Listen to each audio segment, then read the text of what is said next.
Ceci est un livre audio autogénéré par Google. À propos de l'auteur. Arthur Félicien Sabi Djaboudi est docteur nouveau régime en sciences de l'information et de la communication, de l'Université Michel de Montaigne Bordeaux 3. Il est chercheur au département de langue, littérature et communication appliquée, DELCA, de l'Institut de recherche en sciences humaines, IRSHCENAREST Libreville Gabon. Son champ de recherche porte sur les pratiques et profils des journalistes, la socio-histoire des médias et leur rapport au développement politique. Par ailleurs, il est chargé de cours dans les universités et grandes écoles gabonaises où il enseigne l'histoire des théories de la communication pour le développement et communication et globalisation. Il est l'auteur de 2 ouvrages récents, Les médias d'État au Gabon, Permanence et mutation l'Harmattan 2017, et Presse d'opinion et lutte politique en Afrique francophone, Le Gabon de 1922 à 1990, Publibook, 2018. Dédicace à Kelly Sabi des JABOUDI. Liam Arthur Frédéric Fenech. Neila Kali Hundley. Remerciements. Écrire cet ouvrage de plus 400 pages m'a pris beaucoup plus de temps que je ne le pensais. Ce travail n'aurait pas été possible sans le soutien multiforme des parents et amis. Je remercie tout d'abord le professeur Thomas Atenga de l'Université de Douala, qui a accepté de préfacer ce livre en dépit de ses nombreuses activités académiques particulièrement chargées. Au-delà du précieux temps qu'il a consacré à ce document, il n'a cessé de m'encourager à poursuivre dans cette perspective en me rassurant de l'intérêt qu'il porte sur ce sujet. Je tiens à lui témoigner toute ma gratitude pour cet exercice laborieux. À son Excellence Flavien Enongoué, ancien ambassadeur haut représentant du Gabon en France et représentant permanent du Gabon auprès de l'Organisation internationale de la francophonie, OIF, pour son précieux appui. À Joseph Tonda, professeur titulaire de sociologie à l'Université Omar Bongo pour ses nombreux encouragements. De même, je remercie Guillaume Randambo, doctorant en sciences de l'information et de la communication à l'Université de Douala, non seulement pour son amitié et ses encouragements, mais aussi pour ses conseils et soutiens avisés.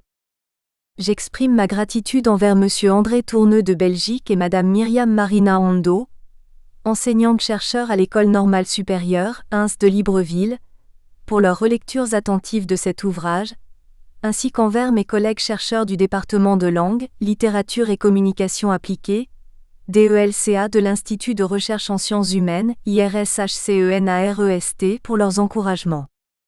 Enfin, je tiens particulièrement à témoigner toute ma reconnaissance aux responsables des bibliothèques de CUJAS Paris-Sorbonne, de l'Institut d'études politiques, IEP, de l'Université de Bordeaux 4, de la Bibliothèque universitaire des sciences de l'homme de l'Université Victor Ségalen Bordeaux 2, de la Bibliothèque universitaire des lettres et sciences humaines de Université Bordeaux-Montaigne, des archives des missions de la Congrégation du Saint-Esprit de Chevilly-Larue, de la Bibliothèque de documentation internationale contemporaine de l'Université Paris-Nanterre, de la Bibliothèque Sainte-Geneviève, place du Panthéon, Paris, et des centres des archives diplomatiques de la Courneuve et de Nantes qui ont mis à notre disposition quelques précieux documents.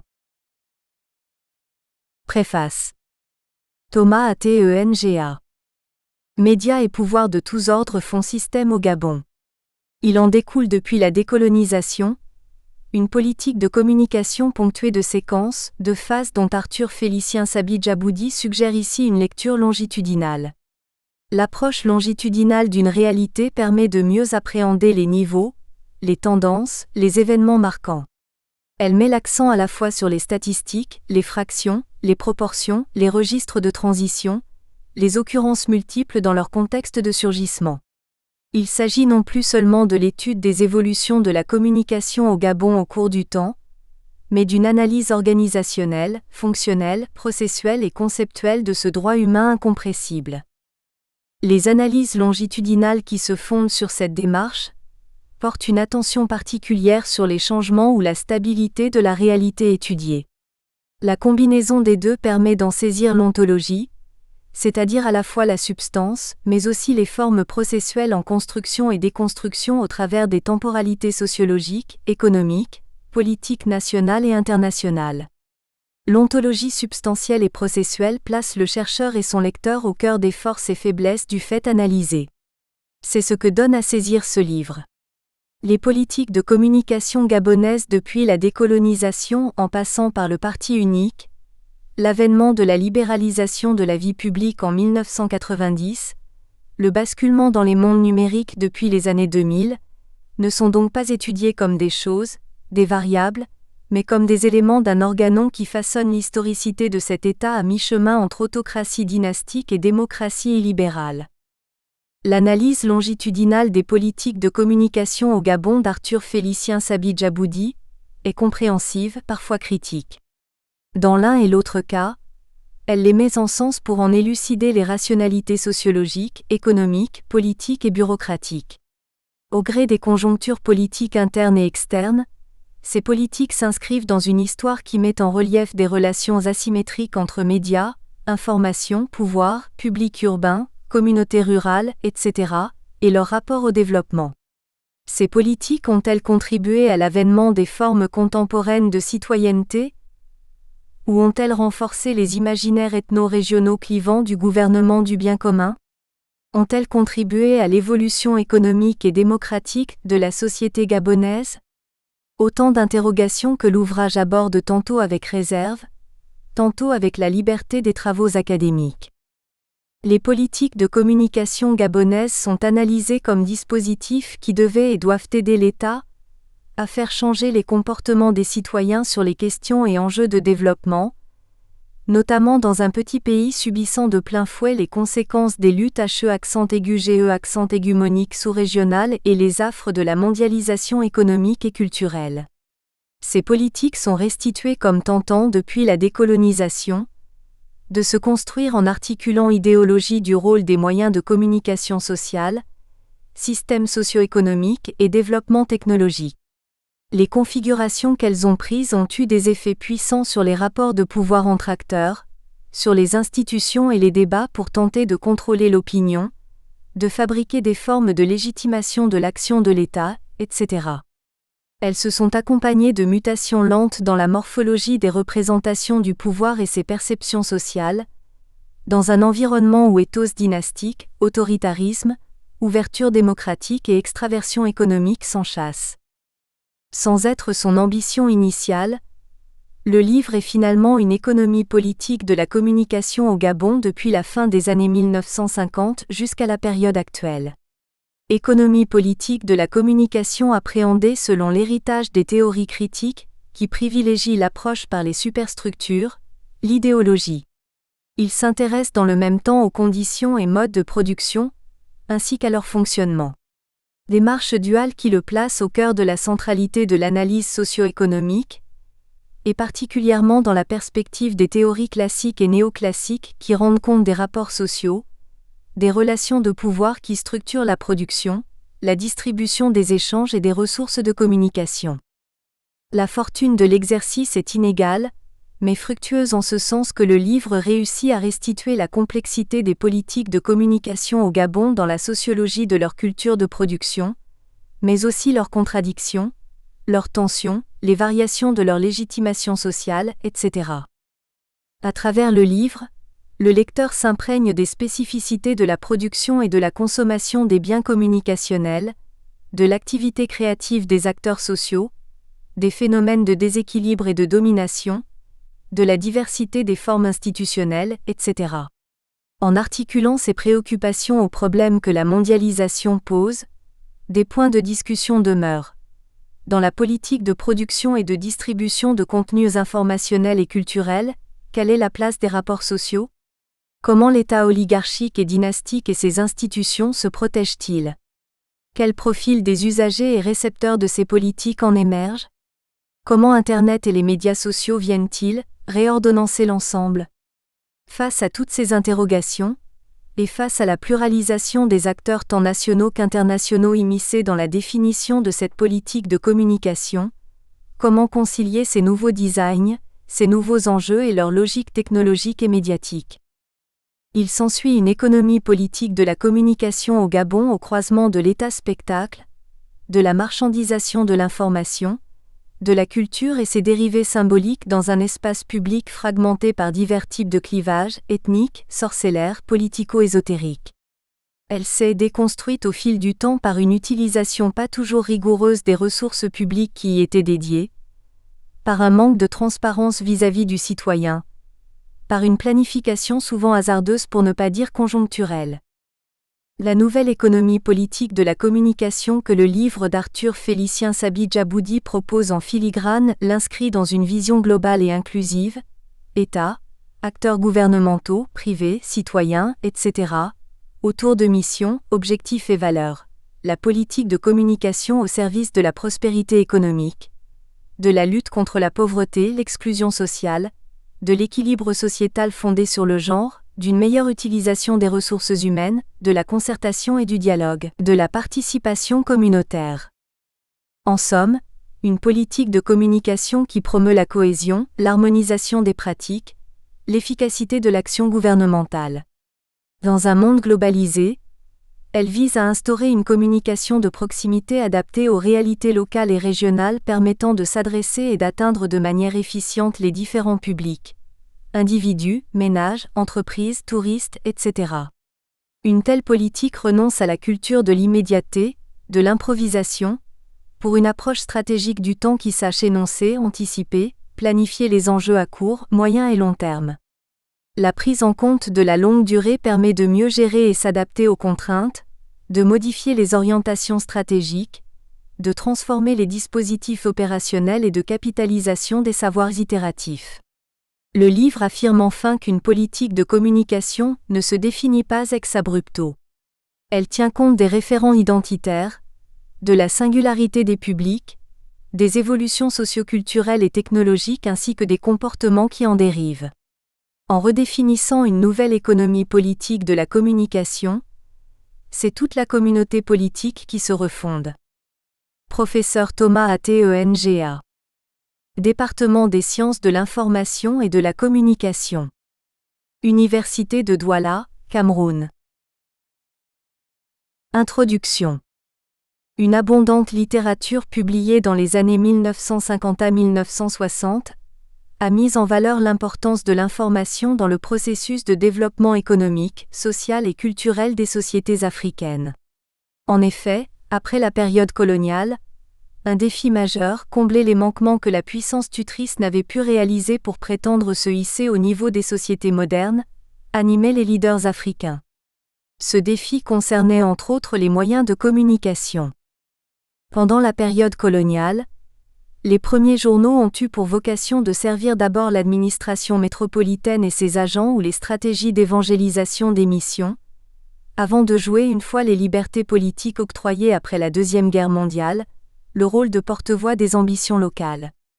La presse est alors devenue l'outil de positionnement de la nouvelle classe des évolués, inscrite dans le projet colonial. En effet, les leaders africains avaient vu fonctionner la radio et la télévision comme instruments politiques en Europe.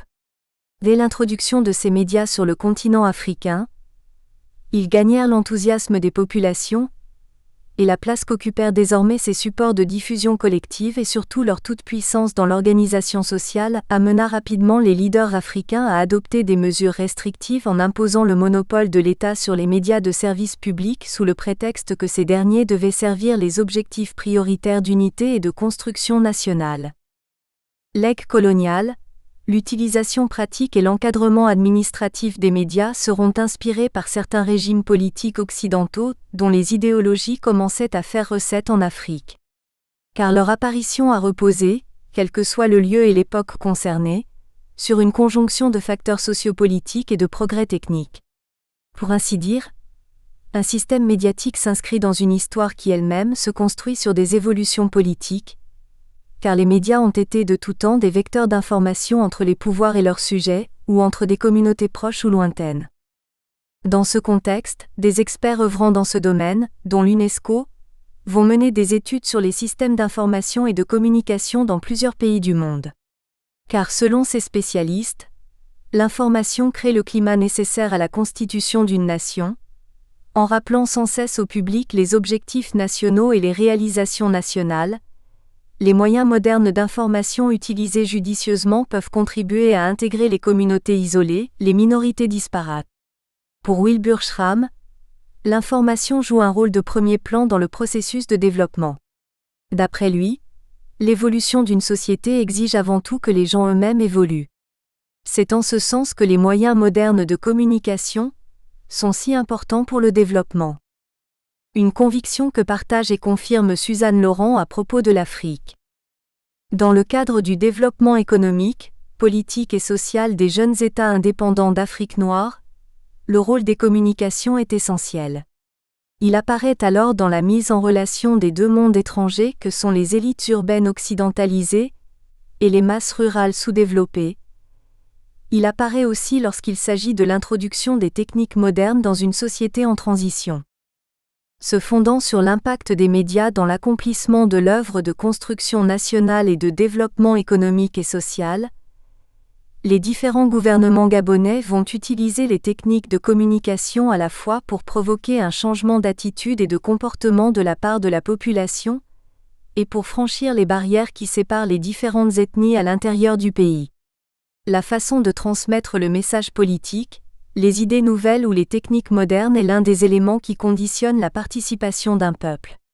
Ainsi, la politique de communication devra donc permettre de sensibiliser la population aux idées nouvelles et aux potentialités de nouvelles techniques. Cette dimension particulière des médias dans les pays du Sud tient à son rôle de vecteur de l'information, car elle catalyse, amplifie, répercute, mobilise, mais aussi elle explique, elle classe, elle simplifie et justifie.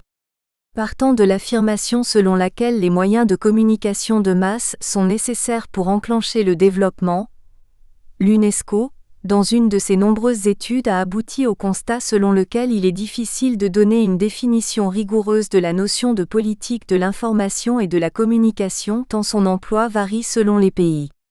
Cette difficulté à donner un sens communément admis par tous amène à penser qu'il n'existe pas de politique de l'information modèle.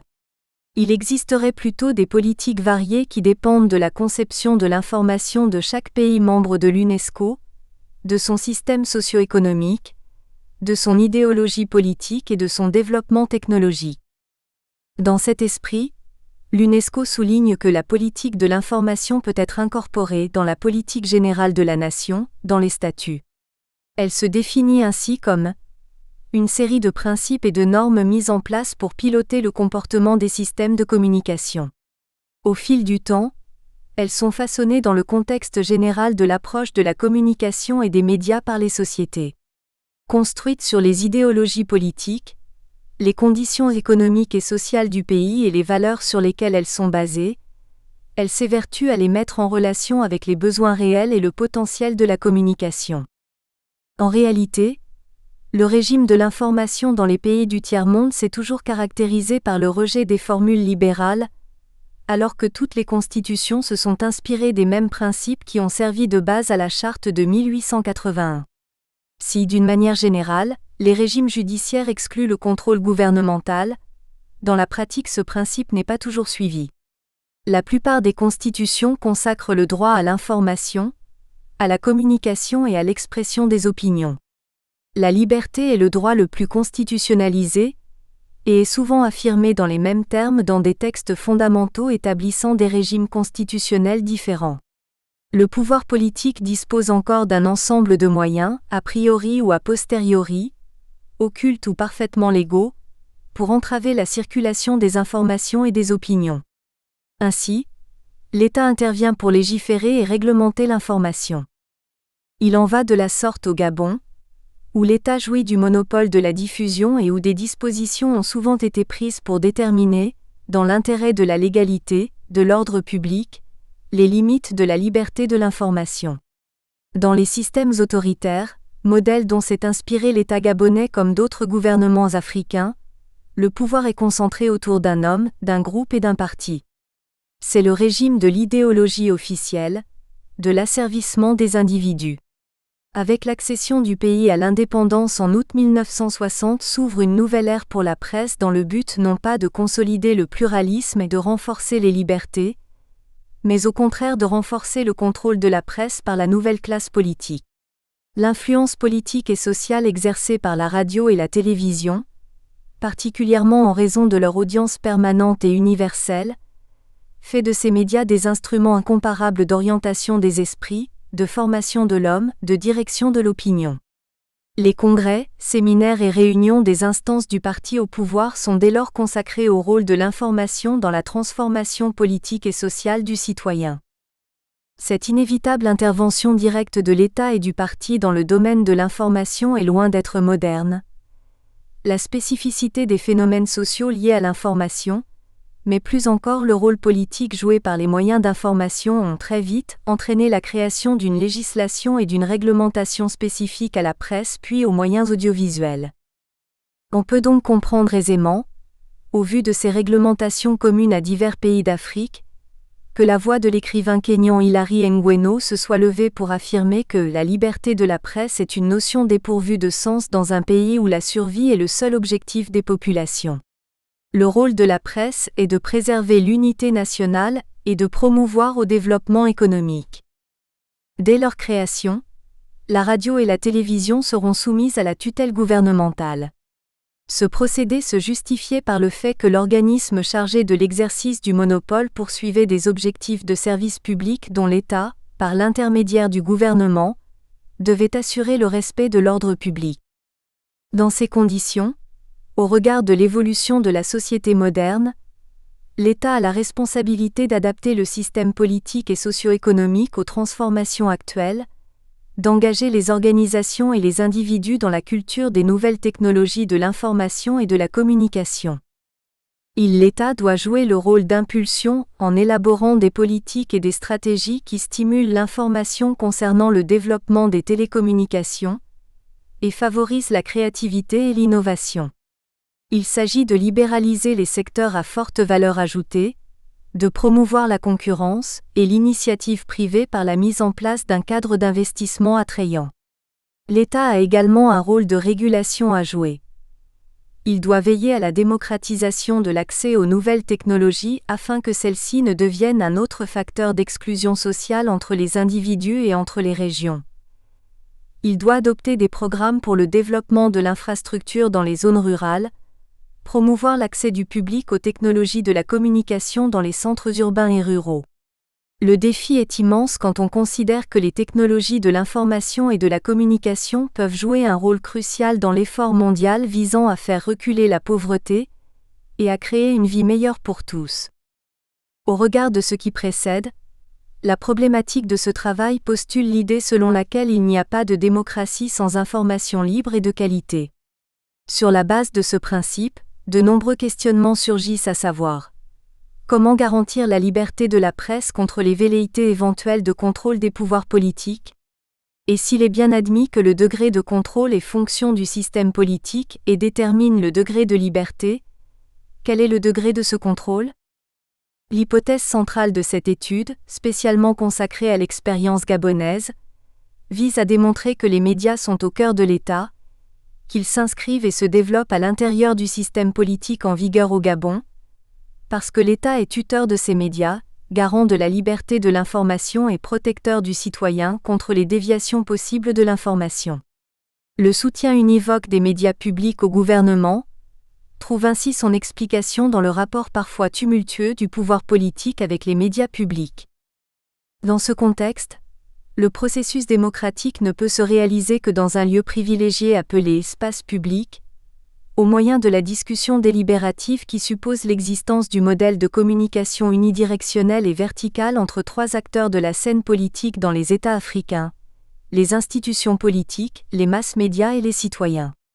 Comment dès lors comprendre et apprécier, d'un côté, la revendication des dirigeants gabonais comme ceux du tiers-monde du nouvel ordre international de l'information, pour un meilleur accès et une participation plus large au flux international de nouvelles, et de l'autre, leur tendance à la monopolisation sinon au contrôle politique étroit de l'information? Sur le plan méthodologique, ce travail consiste en une analyse documentaire. Exploiter un ensemble de textes consacrés à l'émergence de la presse et de son encadrement juridique, comprendre les défis de ces médias plus d'un demi-siècle après et en définir les limites. La mise en perspective des textes étudiés et les interrogations qu'ils suscitent autorisent une meilleure compréhension de l'univers médiatico-politique gabonais. Ainsi la démarche trouve-t-elle sa valeur heuristique dans une meilleure compréhension des reculs et avancées des médias gabonais, dans leur combat pour le développement et leur défi à affronter la concurrence internationale. Enfin, nous tenterons d'investiguer les assises idéologiques des politiques médiatiques au Gabon dès le lendemain des indépendances jusqu'à ce jour afin de mieux apprécier leur évolution, leur dynamisme, qui sont à rechercher dans les politiques publiques de communication. Chapitre 1 – Cadre théorique et méthodologique. 1. Le rapport entre communication et développement. Le rapport entre communication et développement constitue un vaste champ dans lequel on trouve des approches méthodologiques et idéologiques différentes. Au-delà de ces différences, les leçons de l'expérience en ce domaine montrent qu'il est souhaitable de privilégier les processus interactifs et participatifs plutôt que d'examiner la production et la diffusion d'informations isolées des processus communautaires. Bien qu'on les considère parfois comme la contribution globale de la communication au développement de la société, ou encore comme l'application des médias au traitement des thèmes de développement, on s'entend généralement pour définir les processus de communication comme l'utilisation planifiée de stratégies en vue du développement. Le concept même est apparu dans le cadre de l'apport de la communication et des médias au développement des pays du tiers-monde dans les années 1950 à 1960. L'UNESCO et l'USAID, Agence des États-Unis pour le développement international, ont alors fait la promotion de quantité de projets d'utilisation des médias à des fins de communication, d'information ou d'éducation, en vue de faciliter le développement, les pays en développement étant la cible des thèmes de développement.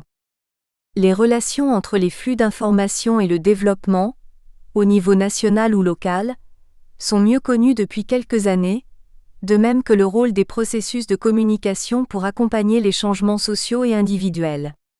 Toutefois, dans de nombreux pays africains, ces relations ne sont pas suffisamment débattues ni facilement acceptées, notamment par les planificateurs du développement. Fondamentalement, la communication est un processus social qui provoque des changements dans les connaissances, les attitudes et les comportements des individus ou des groupes, en mettant à leur disposition des informations factuelles et techniques mais aussi en facilitant le processus d'apprentissage et d'adaptation à l'environnement social. Ces éléments pourraient conduire à une maîtrise plus aisée des compétences essentielles pour les individus et à une réalisation plus efficace de divers buts déterminants. Parmi les autres effets possibles de la communication, on peut observer l'augmentation de l'estime de soi et du bien-être par une participation à la vie sociale et communautaire, l'amélioration de la qualité des relations interindividuelles, le renforcement du respect mutuel et de la confiance en soi dans les groupes sociaux et l'instauration de la confiance au sein des communautés. Tous ces ingrédients contribuent à produire des changements positifs au niveau des individus, des communautés ou de la société, que l'on qualifie souvent de développement. Dès la formation des premiers gouvernements africains, parfois même avant la proclamation des indépendances, l'importance reconnue et accordée aux médias se devait donc d'aider les populations à mieux se connaître entre elles pour prendre conscience de similitudes, reflets d'une communauté de sang et de destinée, à affirmer leur personnalité. Cet intérêt des Africains pour les médias, et en particulier pour la radio, fut aussi marqué par le transfert des installations de la France et de l'Angleterre aux nouveaux États. Historiquement, la radio a exercé en Afrique le même attrait qu'elle suscita auprès des Occidentaux, mettant notamment en relief le rôle important de l'information dans la relation étroite de la radio avec le pouvoir politique. En effet, la place qui lui fut attribuée, combinée avec le contrôle étroit du pouvoir politique, fit rapidement d'elle un instrument de mobilisation politique et nationale. Outre son rôle économique et social, la radio s'est imposée comme le principal moyen d'information en Afrique noire en ce qu'elle permettait à l'origine de diffuser les mots d'ordre des dirigeants, de s'adresser aux populations rurales plus qu'à celles de la capitale. La plupart des habitants y ont en effet des possibilités restreintes d'utiliser les moyens modernes de communication pour exprimer leurs opinions sur des questions d'ordre national et public, et ainsi participer au processus de prise de décision. Les taux d'équipement en matériel audiovisuel vers 1960 laissent apparaître que les pays africains situés au sud du Sahara demeurent la partie du monde qui n'a pas encore été envahie par la télévision. 2. Du concept de développement. Le discours sur le développement a fait l'objet d'une riche et abondante littérature au cours des 30 dernières années. Postérieur à la Deuxième Guerre mondiale, ce terme de développement s'est substitué à celui de civilisation, qui s'identifiait à l'expansion coloniale en lui servant de justification, sinon d'alibi.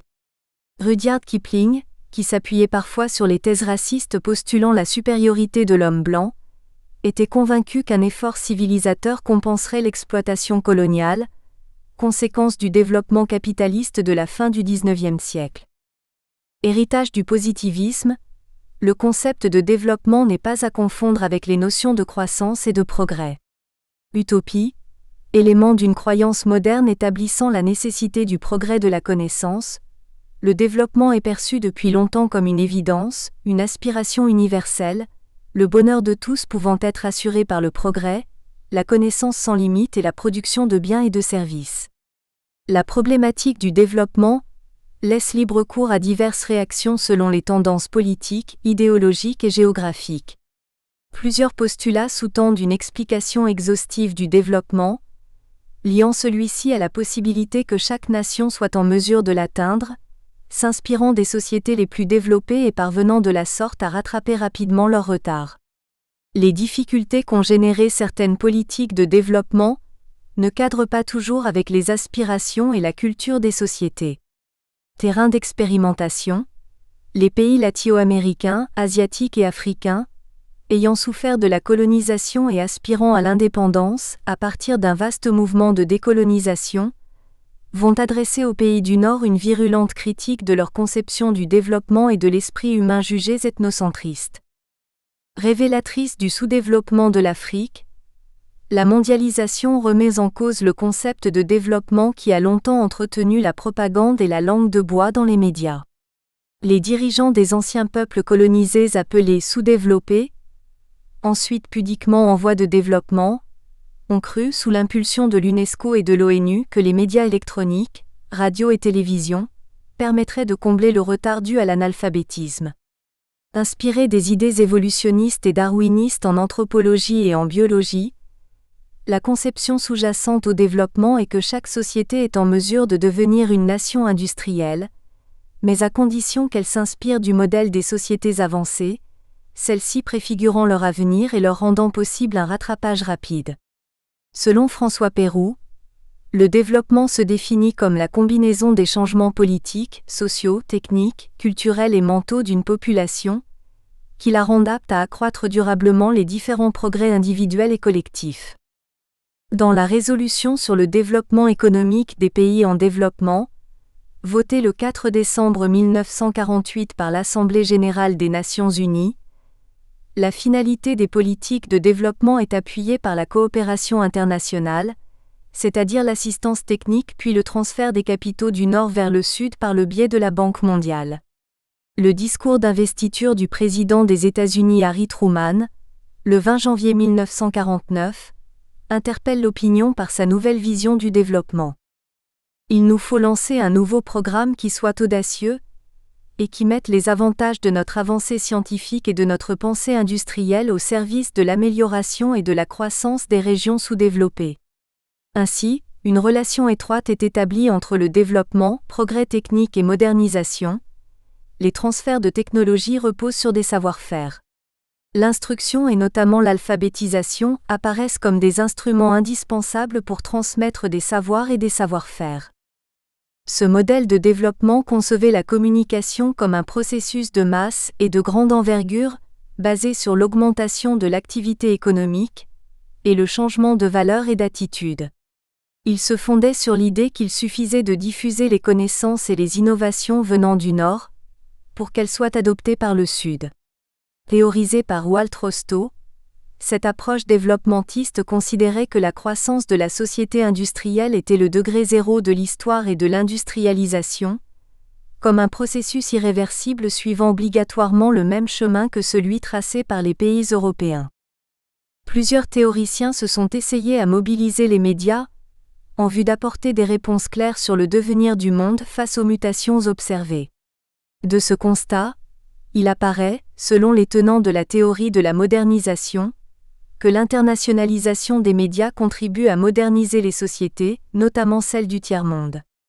Dans cette perspective, les médias africains vont apparaître comme des outils de modernisation et des multiplicateurs de développement. Pour Daniel Lerner, qui envisage la modernisation comme le processus séculaire de changement vers un système social de participation, les médias constituent une des variables de modernisation par leur influence sur le taux d'alphabétisation et sur la participation politique. Ces idées seront reconnues officiellement par l'UNESCO qui charge Wilbur Schramm en 1962, en tant que membre du Stanford University Institute for Communication Research, d'étudier le rôle de l'information et des médias dans les pays en voie de développement. Une réflexion dont il rendra compte en 1964 dans un ouvrage intitulé Mass Media and National Development, The Role of Information in the Developing Countries.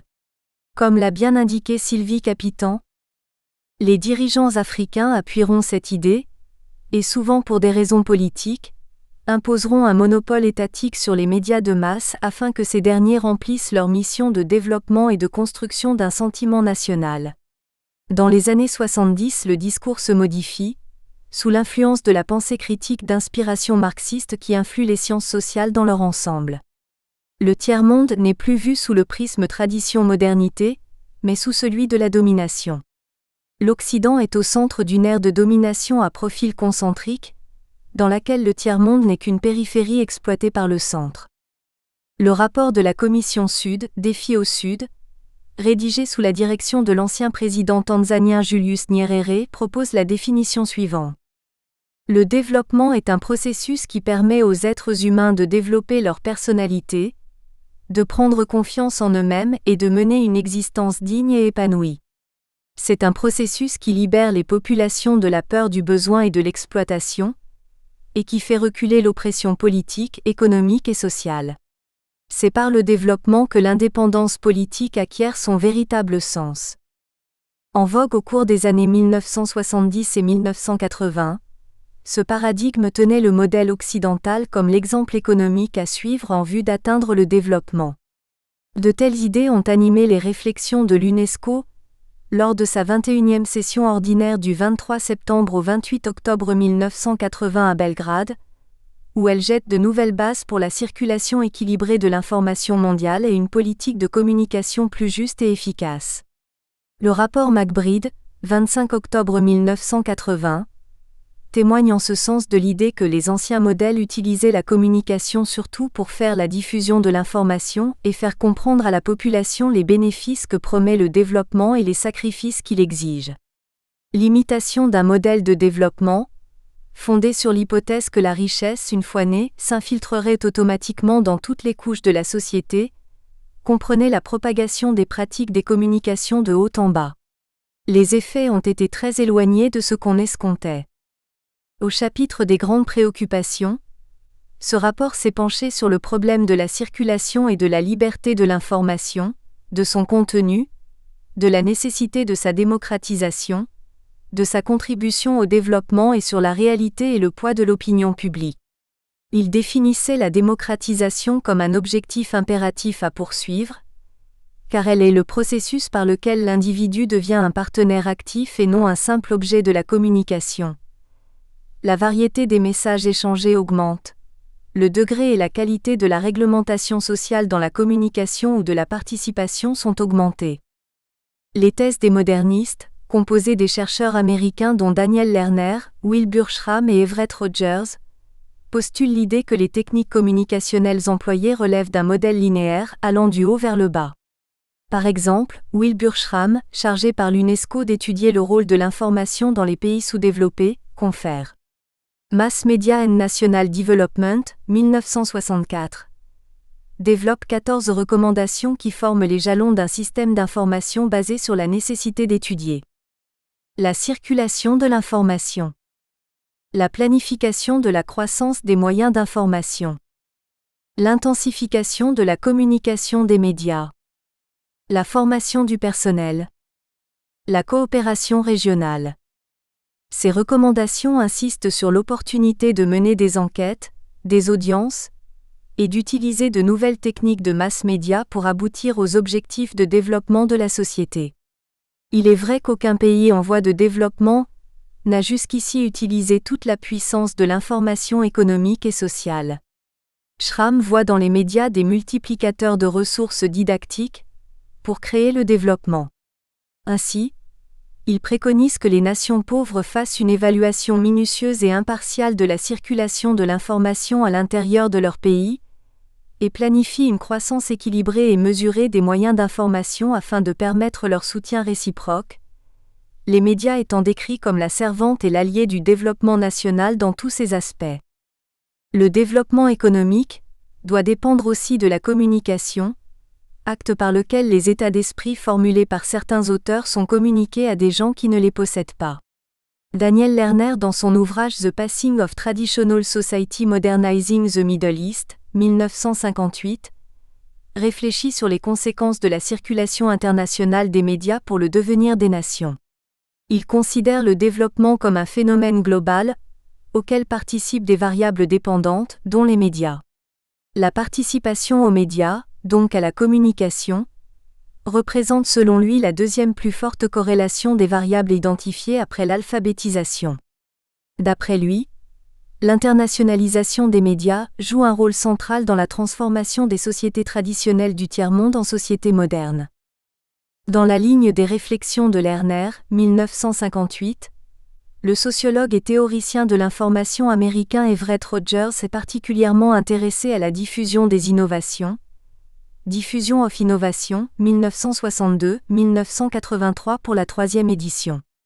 Plusieurs enquêtes ont été réalisées dans différentes régions du monde, notamment en Asie, Afrique et Amérique du Sud. Ces études aboutissent toutes au fait que l'implantation et l'action des masses médias sont liées à un certain nombre de variables antécédentes, qui sont notamment l'instruction, l'urbanisation, l'élévation du niveau de vie et la participation collective. De la même manière, l'extension des médias entraîne une certaine modernisation, se traduisant par des modifications sociales, appelées variables subséquentes, qui sont entre autres l'esprit novateur et les aspirations au mieux vivre. Dans son livre, intitulé Communication and Development, paru en 1976, il redéfinit le sens du développement, laissant de côté les modèles antérieurs, trop technocratiques, matérialistes et déterministes et tenant compte des questions d'équité dans la distribution de l'information, la participation active des populations et le respect de leurs valeurs, l'indépendance des communautés locales pour adapter les projets de développement en fonction de leurs propres besoins. Ces travaux, qui intègrent des idées anciennes et nouvelles, des systèmes traditionnels et modernes, sont accueillis avec enthousiasme partout dans le monde. Walt Rostow, 1962, déjà mentionné, avait justement parlé des conditions préalables au décollage du mouvement de développement, un point de vue qui s'apparentait au processus séculaire de changement vers un système social de participation identifié par Daniel Lerner. Le développement préalable des villes, pôles de croissance, et de l'alphabétisation permet d'atteindre un certain seuil favorable à l'intervention des médias. Ainsi, le système des médias peut alors être mis en place et agir comme un multiplicateur d'un développement économique et social. L'introduction des masses médias permet ainsi à la population de se représenter la vie d'ailleurs, et notamment le modèle de vie américain et européen. Elle stimule de ce fait leur désir d'accéder à cet autre mode de vie, et d'œuvrer en faveur de la modernisation de leur pays. L'Occident apparaît ici comme le modèle de référence à valeur universelle.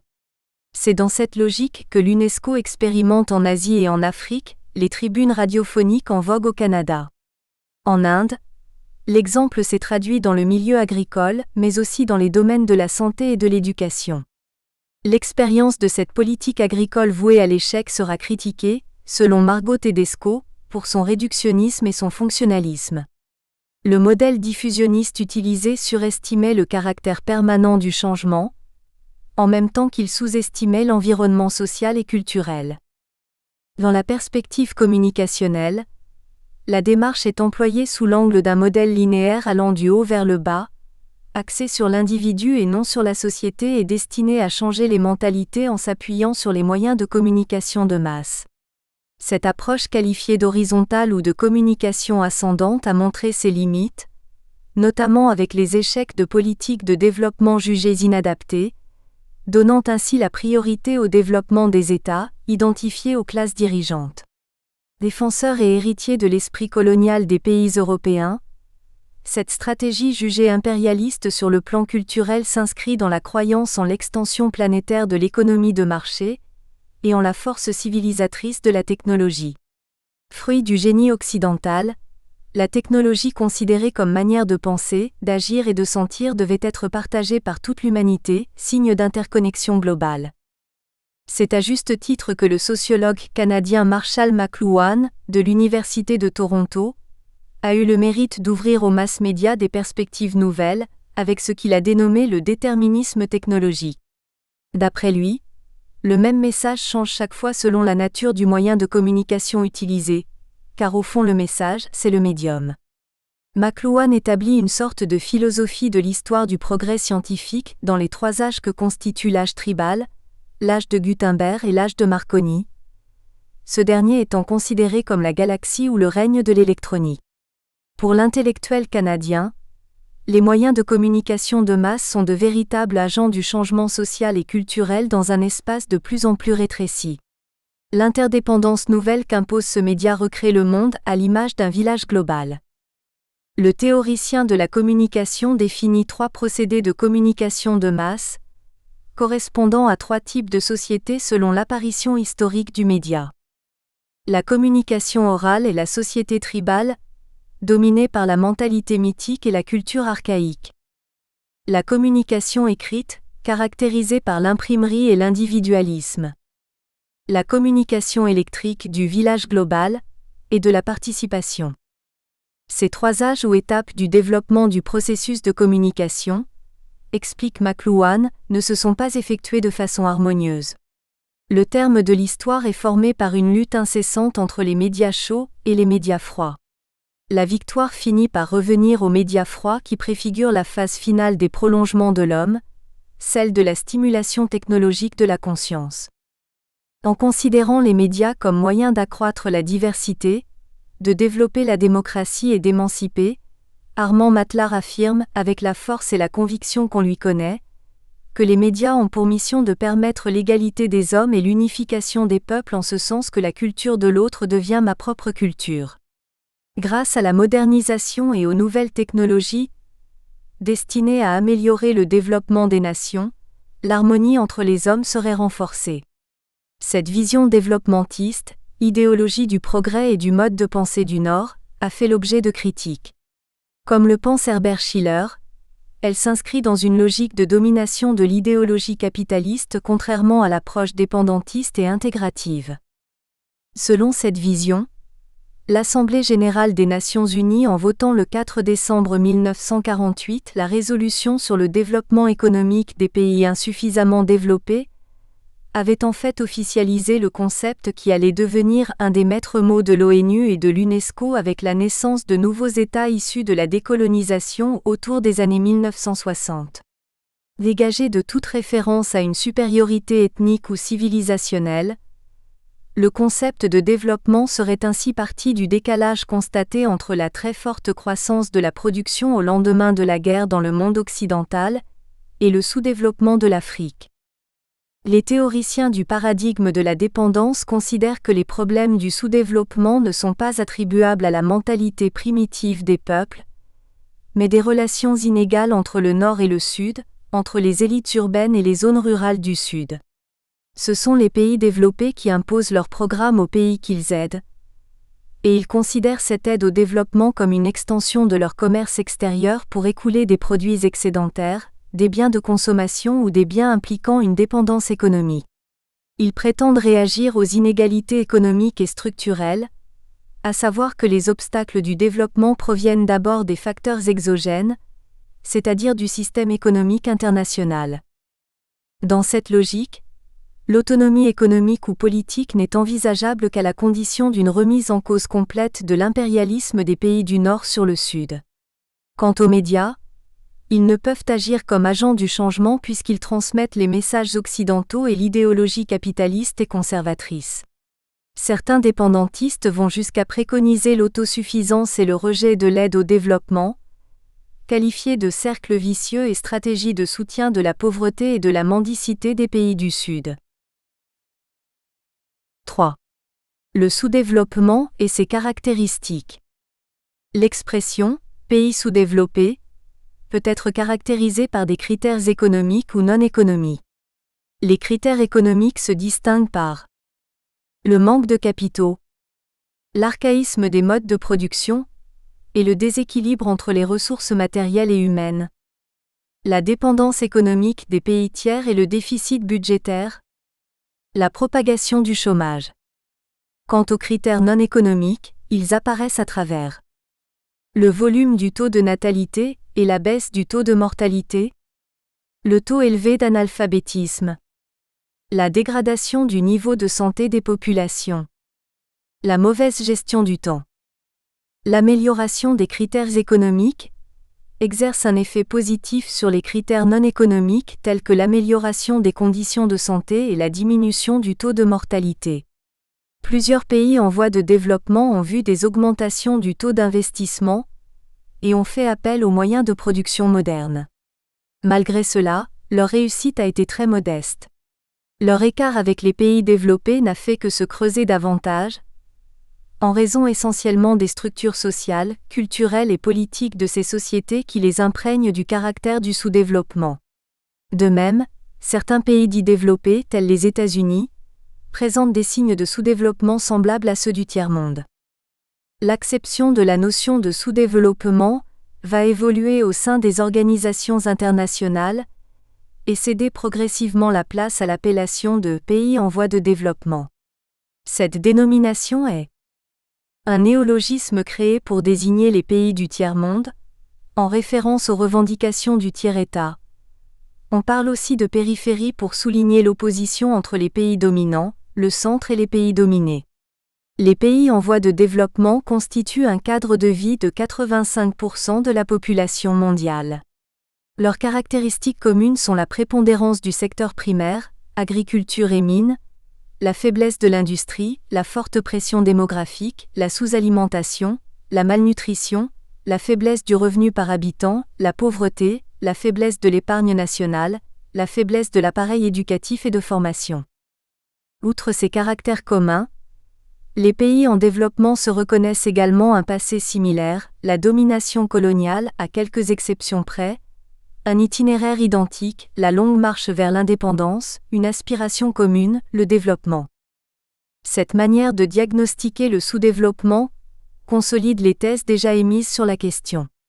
En 1962, l'agronome français René Dumont fut le premier à dresser un constat peu reluisant de la situation alimentaire de l'Afrique subsaharienne qu'il avait parcourue et observée méticuleusement. Sous le titre évocateur L'Afrique noire est mal partie, qui fit scandale au moment de sa parution alors que le soleil des indépendances venait de se lever sur le continent, Dumont s'élevait contre les politiques agricoles des nouveaux dirigeants africains, leurs maîtres et tuteurs français, lesquels négligeaient l'agriculture vivrière pour se focaliser sur les cultures de rente, source de devises pour l'État. Les travaux, nombreux depuis lors, consacrés au sous-développement de l'Afrique noire, confirment le caractère prophétique du livre de René Dumont. Pour Daniel Bourmeau, professeur de sciences politiques. À l'instar de l'ensemble du tiers-monde, l'Afrique est soumise à un développement inégal selon le titre du célèbre ouvrage de Samir Amin. Inséré dans une nouvelle division de travail, le continent africain est maintenu dans son rôle de pourvoyeur de produits primaires achetés à faible prix, tandis que les métropoles exportent leurs produits finis en direction des nouveaux États indépendants. Ce néo-impérialisme constitue un obstacle capital à un développement authentique. Plus grave, les mécanismes de l'échange inégal supposent que le fossé aille croissant entre les anciennes métropoles et leurs anciennes colonies, en raison des rivalités qui tenaillent le système capitaliste international autour de la recherche d'un profit sans cesse menacé.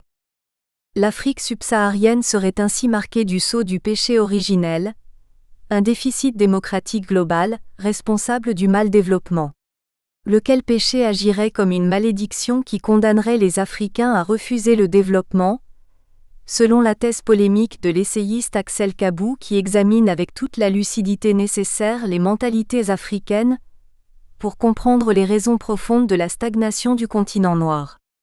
Le mal de l'Afrique étant d'abord culturel et mental.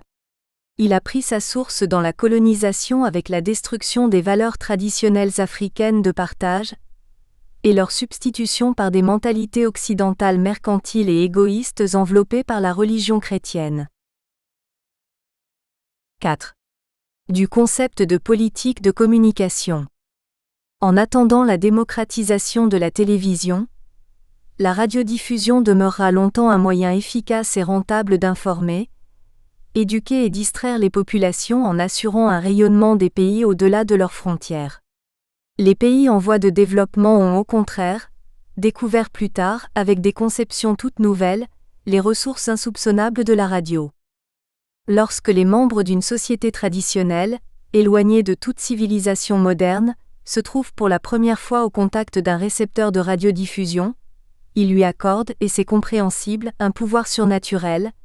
Même lorsque cette impression s'est atténuée et a disparu, la radio conserve cette propriété miraculeuse de convaincre jusqu'à faire admettre que les barrières imaginaires qui isolaient la tribu retirée et craintive, étaient effacées pour la mettre enfin en présence des réalités extérieures. La radio peut, à ce propos, intervenir efficacement dans le domaine de la conservation de la tradition et du patrimoine artistique national. Un peu partout, elle a été utilisée pour recueillir les derniers témoignages de la tradition orale, des chants folkloriques authentiques.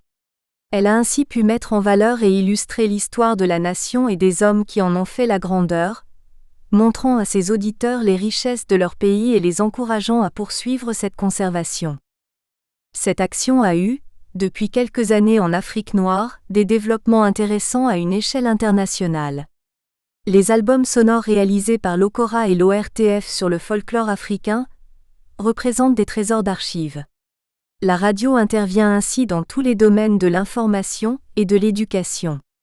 À ce propos, Francis Bébé, parlant au nom des Africains, précise : nous aimons cette forme de diffusion des nouvelles et de la pensée parce qu'elle s'adresse à tout un chacun et que nous n'avons pas besoin nécessairement d'avoir appris à lire et à écrire pour comprendre le message qui nous parvient. Au regard de l'importance accordée à ce moyen de communication, l'État gabonais se devait de définir clairement sa politique de l'information. En effet, il est toujours malaisé d'isoler la politique de communication des États africains, tant celle-ci est diffuse dans les principes et les objectifs généraux se réclamant du développement, tant celle-ci est motivée par l'idéologie politique que génère le parti au pouvoir. Depuis les indépendances, peu d'États se sont réellement affranchis des règles qui guidaient naguère le fonctionnement des moyens d'information, se contenant le plus souvent de les insérer dans les normes et principes qui relèvent des situations juridiques nouvelles. C'est ainsi que tous continuent à prôner et à défendre la liberté de l'information et le droit à l'information, même si ces grands principes contrastent avec la réalité. Dans beaucoup de ces pays, en effet, restent en vigueur des lois qui interdisent la publication d'informations pouvant troubler la paix et l'ordre public. Ces lois, qui remontent à l'époque coloniale, prévoient des amendes ou des peines d'emprisonnement pour des journalistes ou des éditeurs peu courtois à l'égard des autorités publiques. Dans l'ensemble des travaux consacrés à l'étude des moyens d'information et de communication dans différents États du monde, l'UNESCO définit la politique de l'information comme étant un ensemble de principes et de normes destinés à guider le fonctionnement des systèmes d'information, ou plus largement, de communication. Celle-ci peut être générale, se bornant à définir les objectifs et les principes, ou bien être plus détaillée et avoir un caractère obligatoire. Autrement dit, la politique de l'information peut être contraignante, réglementaire, préventive, libérale ou simplement répressive. La Conférence intergouvernementale sur les politiques de communication en Amérique latine et dans la région des Caraïbes, réunie au Costa Rica, proposait les précisions suivantes sur la notion de politique de communication. Les politiques de communication constituent des ensembles cohérents de principes et de normes, destinée à tracer des orientations générales à l'intention des organes et des institutions de communication de chaque pays. Elles fournissent un cadre de référence pour élaborer des stratégies nationales dans la perspective d'une mise en place d'infrastructures de communication, qui auront une fonction à remplir dans le développement éducatif, social, culturel et économique de chaque pays. Même lorsqu'elles ne sont pas formulées explicitement, il existe déjà dans de nombreux pays des politiques nationales de communication qui représentent l'aboutissement d'un processus de coopération et de négociation entre divers partenaires, les pouvoirs publics, les médias, les organisations professionnelles, et le public qui est l'usager final. Lors de la création par les Nations Unies du Programme international pour le développement de communication, PIDC, les participants à la première session ont souligné qu'il importait de formuler des politiques nationales de la communication avant de déterminer des stratégies particulières en la matière et de mettre en place les infrastructures nécessaires. Ces politiques nationales de la communication devaient être conformes à l'esprit et s'inscrire dans le cadre des politiques nationales de développement global, recouvrant tous les domaines dans lesquels les sociétés poursuivaient des objectifs, notamment ceux de l'éducation, de la science et de la technologie, de la culture, ainsi que d'autres domaines du développement tels que l'agriculture et la santé. La mise en place de cet organisme, faut-il le dire, répondait au souci d'aider les professionnels de la communication des pays en voie de développement à se former aux nouvelles technologies de l'information et de la communication, mais n'a pas réduit le fossé qui sépare les pays du Nord des pays du Sud. Et à l'intérieur même des pays du Sud, l'écart est abyssal entre les villes et les campagnes aussi bien en matière de moyens et de technologies de communication qu'en matière de voies de communication. Ce qui est un frein non seulement au contact interpersonnel, mais aussi aux échanges commerciaux. Compte tenu de la diversité des caractéristiques sociales et culturelles et donc des besoins et priorités des différents pays, de nombreux membres du Conseil ont défendu le droit des pays en développement de définir eux-mêmes leurs priorités, ainsi que la forme et les modalités de l'aide internationale qu'ils souhaitent recevoir. Si la détermination des besoins se fait dans ces conditions, on est certain que l'identité culturelle et la souveraineté nationale ainsi que les objectifs de chaque pays seront respectés. Une orientation qui se trouve confirmée dans le rapport McBride 1980. Si la nécessité des politiques nationales de communication est plus ou moins universelle, il convient de noter que la formulation et le contenu de celle-ci présentent de très grandes différences. Elle n'implique pas nécessairement une direction rigidement planifiée et centralisée, mais peuvent simplement fournir un cadre favorable à une coordination des activités et être plus ou moins souples, laissant place à une grande variété d'approches. Ce qu'elles exigent, par contre, c'est la définition de priorités. Celle-ci varie bien sûr d'un pays à l'autre. Certaines priorités essentielles, cependant, se retrouveront dans la plupart des pays. Ce rapport recommande que l'objectif essentiel de toute politique de communication, particulièrement pour les pays en développement, soit de fournir les infrastructures et en particulier les télécommunications et les médias qui sont les mieux adaptés à ces besoins.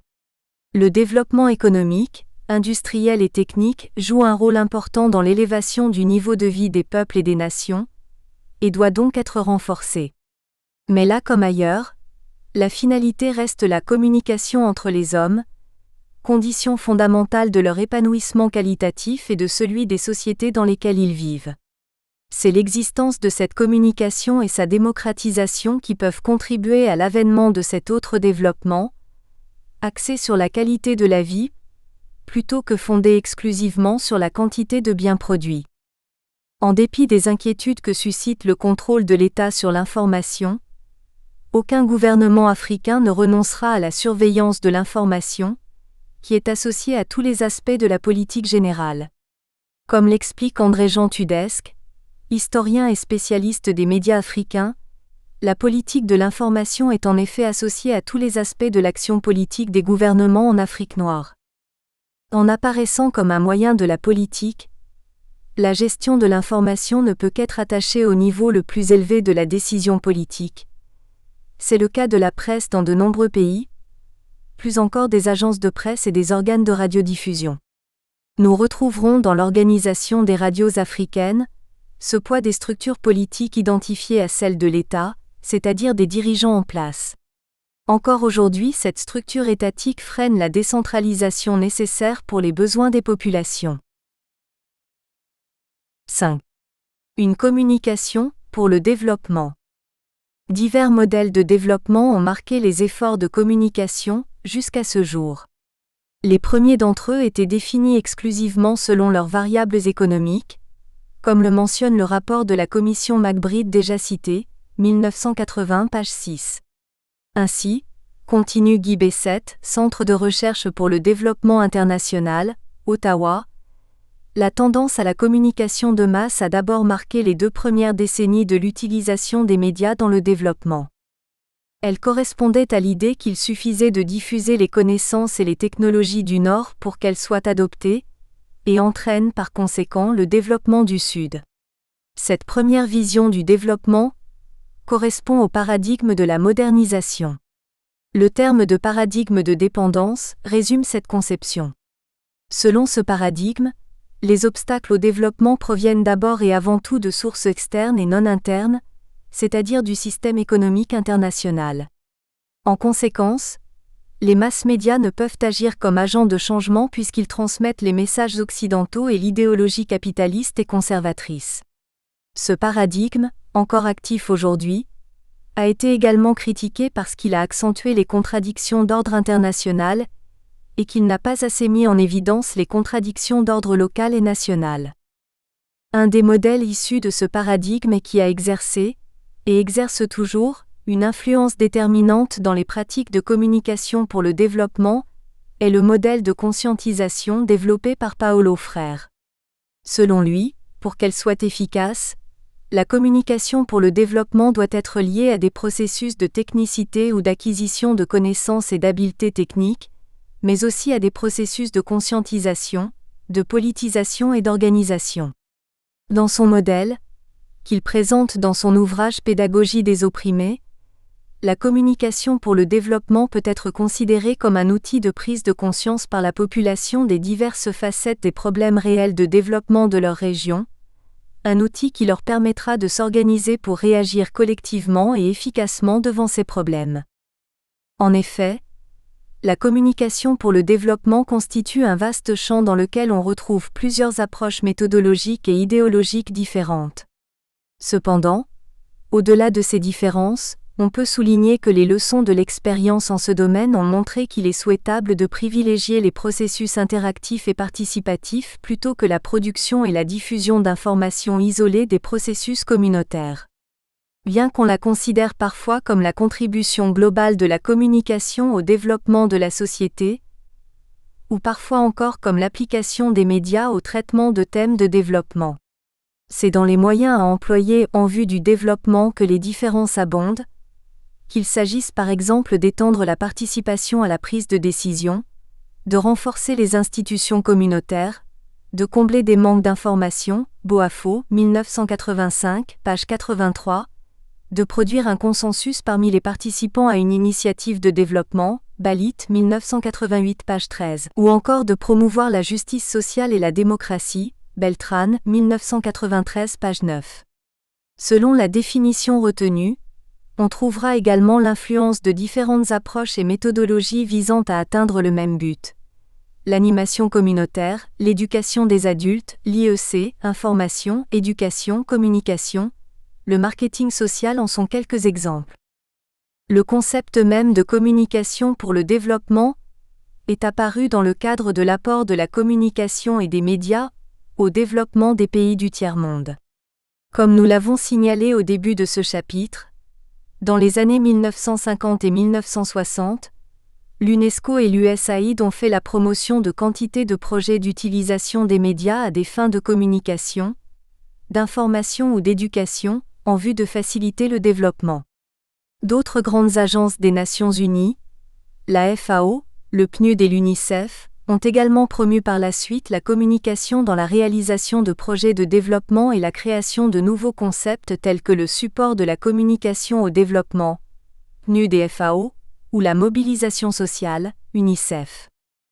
Quant à l'expression même de communication pour le développement, selon le Clearinghouse for Development Communication, Elle aurait d'abord été promue aux Philippines dans les années 1970 par le professeur Nora Quebral pour désigner l'ensemble des procédés de transmission et de communication de nouvelles connaissances reliées au monde rural, 1985.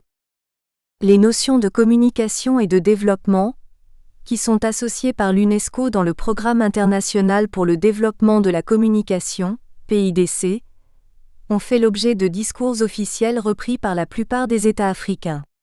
Le secrétaire général de la décennie mondiale du développement culturel, M. Basile Kossou, écrivait en 1988 « Si certains objectifs que s'était fixés la communauté internationale n'ont pu être atteints, c'est entre autres raisons, parce qu'on avait sous-estimé dans bien des projets de développement l'importance du facteur humain. » Dans l'acception courante, toutefois, la communication pour le développement concerne l'ensemble de la production de la presse écrite, la radio, la télévision, le cinéma et d'autres médias, à l'intentionnalité volontairement pédagogique, qui a pour fonction déclarée de contribuer explicitement au développement, celui-ci étant compris, après la disgrâce des définitions des économistes, comme la réalisation d'un niveau satisfaisant des conditions de vie matérielle et morale, d'épanouissement spirituel et social. Les pays du tiers-monde considérés comme ayant le plus besoin de développement ont généralement bénéficié de financements, venus notamment de l'Agence de coopération culturelle et technique, créée à Niamey en 1970, de l'UNESCO, de l'Agence canadienne pour le développement international, ou de divers pays, visant à promouvoir des programmes spécifiques désignés par l'UNESCO comme programmes éducatifs. En voici quelques-uns. Les programmes éducatifs liés à un enseignement. Les programmes éducatifs pour le développement rural, l'agriculture, l'élevage, les technologies rurales, l'économie, etc. Les autres programmes éducatifs se rapportant notamment à l'hygiène et à la santé, à l'alphabétisation et même à la circulation routière, etc. Cette classification énumérée à l'occasion du séminaire organisé à Kinshasa en février-mars 1992 par l'INACIRTEF mérite quelques réflexions. En effet, si les contenus éducatifs visant l'acquisition de connaissances dans des domaines généraux ou spécialisés, télévision scolaire, éducation, promotion rurale, rentrent dans une logique évidente de modification comportementale et de transformation sociale, d'autres énoncés, insérés dans la catégorie éducative, visent explicitement à susciter l'adhésion à un système philosophique de croyance. Dans le cas du Gabon, la télévision nationale RTG bien avant 1990 ne cessait d'assimiler les émissions de formation idéologique aux émissions éducatives. Située en bonne place dans la grille des programmes, l'émission La Minute du Parti s'attachait à construire une vision apologétique du discours officiel, comme seul moteur du progrès. À la suite de sociologues américains comme Daniel Lerner ou Wilbur Schramm, l'UNESCO a vu dans la radio et la télévision un moyen de rattraper le retard des pays dits sous-développés dans le développement de l'instruction et la modernisation. Les investissements engagés par les États africains dans la radio et télévision éducative ne furent cependant pas à la hauteur des espérances, car les médias ont d'abord été produits par les villes et pour les villes, et correspondaient mal aux préoccupations des ruraux qui y avaient difficilement accès. En dénonçant les vices de la société et de l'État, et en dévoilant l'inanité des formules incantatoires qui accompagnaient les discours officiels sur le développement, les médias ont fait comprendre la nécessité d'intégrer et de faire participer les populations, plutôt que de leur imposer d'en haut des connaissances. D'une façon sans doute plus appropriée, on parle aujourd'hui volontiers de la communication pour le changement social plutôt que de la communication pour le développement. En tant qu'outil permettant d'amplifier et de diversifier les méthodes d'apprentissage des pauvres, il s'agit à l'évidence d'une communication axée sur le changement de comportement qui repose à l'origine sur des programmes d'information et d'éducation. La communication a ainsi évolué de façon à promouvoir des messages mieux ciblés, à favoriser le dialogue et l'appropriation comme processus visant certains résultats, notamment en matière de santé. Qu'entend-on aujourd'hui par communication pour le changement social ? Pour qu'il y ait changement social, il faudrait que les moyens de communication puissent s'adapter à l'environnement socio-culturel et prendre en compte le point de vue des populations, les associer dans l'élaboration de la stratégie de communication. Tel est le vœu de l'UNESCO qui incite les médias à mieux s'y prendre pour amener les populations à comprendre, par exemple, les dangers de la pandémie VIH-Sida.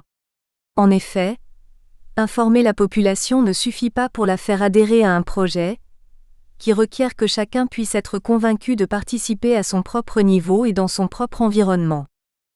Selon Colin Fraser et Sonia Restrepo Estrada, la communication pour le changement social ne se conçoit que comme outil pour aider les personnes à résoudre des conflits, à se concerter, à planifier des actions de changement et de développement durable, à acquérir les savoirs et les outils nécessaires pour modifier leurs conditions et la société dans laquelle ils vivent et enfin à améliorer l'efficacité de leurs institutions.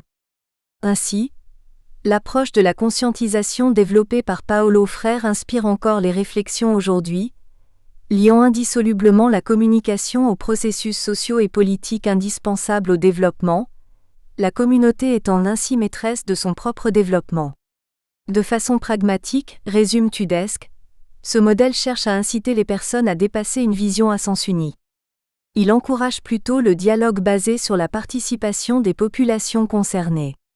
L'information ne suffit pas à modifier les comportements, il faut une implication, une appropriation par l'auditeur ou le téléspectateur. Chapitre 2 – Typologie des systèmes de communication. Dresser la liste ou établir une typologie des doctrines de l'information dans le monde suppose une véritable étude permettant d'examiner chaque système idéologique et politique, et de juger de l'influence qu'il peut avoir d'un point de vue politique, juridique, économique et sociologique sur le mode de fonctionnement des médias. En effet, avec l'avènement de la société moderne, l'information envisagée en tant qu'activité sociale essentielle et droit fondamental de l'homme s'inscrit dans le cadre des institutions. On ne saurait aujourd'hui dresser un tableau complet de toutes les théories de l'information et des divers régimes qui s'y rattachent. Par exemple, dans l'ouvrage For Theories of Press 1963, Sieber, Peterson et Schramm ont analysé les structures, programmes et buts des masses médias en même temps qu'ils distinguent 4 systèmes d'information autoritaires, libéral, de la responsabilité sociale de la presse et soviet communiste. Certains spécialistes de la sociologie juridique de l'information ont cherché et cherchent encore à établir d'autres typologies ou classifications plus complètes des doctrines et régimes, comportant des divisions ou subdivisions tenant compte à la fois des idéologies et systèmes politiques, économiques et sociaux, voire des mentalités et des niveaux de développement des publics. Comme l'a souligné le juriste Fernand Théroux. On s'essouffle quelque peu à chercher un dénominateur commun, à la protection de la liberté individuelle et à celle de l'exercice des fonctions sociales, et davantage encore à utiliser les mêmes critères pour l'appréciation de la condition et de la finalité de l'information dans des sociétés fondamentalement différentes. Toute classification doit tenir compte en dehors du contexte général de 3 éléments indissociables toujours évalués en fonction de la finalité attribuée à l'information. L'un est le degré de liberté d'expression reconnu aux personnes, le second vise les moyens d'information, c'est le mode d'aménagement de leur constitution et de leur utilisation. Le troisième est un élément de forme ou de technique juridique, c'est l'ensemble des procédures par lesquelles sont déterminées et garanties l'étendue de la liberté et l'aménagement collectif des moyens. En partant de ces 3 éléments, étroitement solidaires et considérant que toute classification rigide comporte une large part d'arbitraire, Théroux distingue 4 grandes catégories de systèmes: l'autoritarisme, le communisme, le pluralisme et le développement. Une autre typologie a été développée par le théoricien gallois Raymond Williams, fondateur des Cultural Studies, qui a identifié plusieurs systèmes de presse, autoritaire, paternaliste, commercial et démocratique. 1. Le système autoritaire. C'est le premier modèle à s'être imposé vers la fin de la Renaissance en Europe occidentale. Il naît en Angleterre au XVIe et XVIIe siècle et est encore appliqué en de nombreux endroits. Ce système, où la presse est subordonnée au pouvoir central, le roi et où l'élite dirigeante, a fonctionné jusque récemment et sous diverses formes diverses dans de nombreux pays, notamment dans les dictatures d'Amérique latine, d'Afrique ou d'Asie. À l'intérieur du cadre autoritaire imposé, les médias ne doivent pas se mêler de la politique gouvernementale. À l'heure actuelle, et à titre d'exemple, Les doctrines de la sécurité nationale ou de la sécurité interne, par exemple. En Amérique du Sud au lendemain de la Seconde Guerre mondiale et face à l'avancée du communisme, ont des répercussions catastrophiques sur la liberté d'expression et de façon générale sur le régime de la presse, écrite et audiovisuelle. En Afrique, l'avènement d'une presse plurielle et d'un journalisme authentique peine à se concrétiser et le système autoritariste constitue l'une des assises des politiques publiques en matière de médias, comme l'expliquait récemment José Kanga. La doctrine autoritariste postule la légitimité absolue de l'État et la nécessité qui incombe de subsumer les individualités. Les tenants de cette doctrine vont tous douter des vertus d'un système démocratique, persuadés que les vices, les désirs et aversions, la volonté du pouvoir et l'égoïsme des individus en faisaient des êtres peu enclins à la poursuite du bien collectif. La stabilité et l'ordre sociaux, ainsi que la pérennité même de l'État sont ici considérés comme les plus hautes responsabilités de cet État. Dès lors, le contrôle étatique des médias d'information constitue une absolue nécessité. Dans de telles conditions, le journalisme se trouve sans cesse en quête de crédibilité, fait remarquer Marc-François Bernier, car dans les sociétés où la lutte pour la démocratie et le pluralisme est en quelque sorte une urgence nationale, ce rappel pourrait alimenter et encourager la résistance aux médias à la solde des régimes autoritaires ou antidémocratiques tout en favorisant l'éclosion d'une presse citoyenne, libre et responsable. La doctrine de sécurité nationale, d'origine américaine, se trouve au cœur de la politique d'endiguement prônée par le président américain Truman en 1947, à l'aube de la guerre froide. Elle est le corollaire de l'interprétation donnée à la politique soviétique après le conflit mondial. Il s'agit de défendre l'intégrité territoriale et nationale, la démocratie, le progrès, la paix sociale et la souveraineté. La sécurité nationale est la garantie que l'État donne pour la conquête ou la défense des objectifs nationaux malgré les antagonismes et les pressions. Ces doctrines portent en elles-mêmes le germe de la démesure et de l'ordre autoritaire. 2. La doctrine libérale ou pluraliste. Dans les systèmes libéraux ou pluralistes, les médias sont d'abord et avant tout considérés comme des instruments de régulation de la démocratie. La liberté d'expression et d'opinion y est reconnue et vécue par les citoyens, la concurrence étant garantie. Ce système est surtout présent dans les pays occidentaux, où la liberté de presse, d'expression et d'opinion est un principe fondamental qui a permis pendant des siècles de garantir les bases de véritables sociétés démocratiques. La doctrine libérale de l'information est d'origine française. Elle découle des écrits de Milton en 1644, discours dénonçant la loi autorisant la censure de la presse, de la première constitution dont se dota la Virginie en 1776, des écrits de Malesherbes en 1788 qui revendiqua courageusement la liberté de la presse et d'expression. On trouve les fondements de cette doctrine dans la Déclaration universelle des droits de l'homme et du citoyen, 1789, et dans la garantie des libertés individuelles consacrée par l'Assemblée constituante française de 1791. Les deux sources principales de cette doctrine sont la philosophie de Locke et les principes du libéralisme économique anglais. Elle découle plus généralement de la philosophie de la raison et des droits naturels de l'individu, et est à la base de la loi française sur la liberté de la presse du 29 juillet 1881, qui est encore en vigueur en Afrique et dont s'inspirent toutes les législations actuelles. Cette conception de l'information a été couronnée par l'article 19 de la Déclaration universelle des droits de l'homme de l'ONU, proclamée à Genève en 1948. Depuis lors, la liberté de l'information est devenue indispensable à travers le monde avec l'industrialisation de la diffusion. Elle se présente comme l'une des bases de toute société et se définit comme le droit de chercher, de recevoir, et de diffuser sans considération de frontières, les informations et les idées de n'importe quel moyen d'expression. Art. 19. Ajoutons que dans la préface du projet de convention de l'ONU sur la liberté de l'information, 1950, il est précisé que les États partis à la présente convention, considérant que la liberté d'expression, la liberté d'information et la liberté d'opinion sont des droits fondamentaux de l'homme, considérant que le libre-échange d'informations exactes, objectives et complètes d'opinion, sur le plan national comme sur le plan international, est essentielle à la démocratie, à la cause de la paix et au progrès dans les domaines politiques, social, culturel et économique.